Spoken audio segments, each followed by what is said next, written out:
ചെറിയൊരു സങ്കടം വന്നു എനിക്ക്. അപ്പം മിനിയാന്നാൾ എനിക്കൊരു കോള് വന്നിട്ട് ഹലോ സാർ, ഒരു പടത്തിൻ്റെ ഷൂട്ടിംഗ് നടപ്പുണ്ട് തിരുവനന്തപുരത്ത്, 4 ദിവസത്തെ ഡേറ്റ് എനിക്ക് വേണം. അയ്യോ നടക്കില്ല, എൻ്റെ ഉടമ്പ് ശരിയല്ലേ. ഞാൻ ചുമ്മാ ചോദിച്ചാൽ ആരാ ഹീറോ ആരാന്ന് വെച്ചു. രജനികാന്ത് ഹീറോ. ഉം. അതെനിക്ക് ചെറിയൊരു വിഷമമുണ്ടായി. കാരണം ഒരാഗ്രഹം ഉണ്ടായിരുന്നു പുള്ളിയുടെ കൂടെ അഭിനയിക്കണം എന്നുള്ളത്.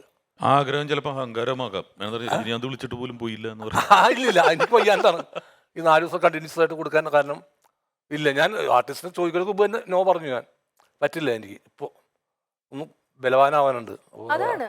നമ്മൾ അവിടെ ചെന്നിട്ട് മോശക്കാരനാവരുതേ. ആർട്ടിസ്റ്റിൻ്റെ രീതിയിൽ എന്ത് ചെയ്യാനുള്ള ഒരു ഇതിൽ വേണം പോകാനായിട്ട്.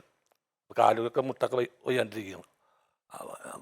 അതൊരു എനിക്കൊരു പക്ഷെ അതിലൊരു സന്തോഷം നമുക്കുണ്ട്. എന്താ പറയുക, ഇന്ത്യയിലെ എക്കാലത്തെയും സ്റ്റാർ അവിടെ നിന്നൊരു വിളി വന്നല്ലോ. അതെ അതെ. അപ്പോ അവിടെ എഴുതി വച്ചിരിക്കുന്ന ഒരു പേരാണ്. എത്രയോ കാലം ചർച്ച ചെയ്തിട്ടായിരിക്കും ഇവിടെ എത്തുന്നത്.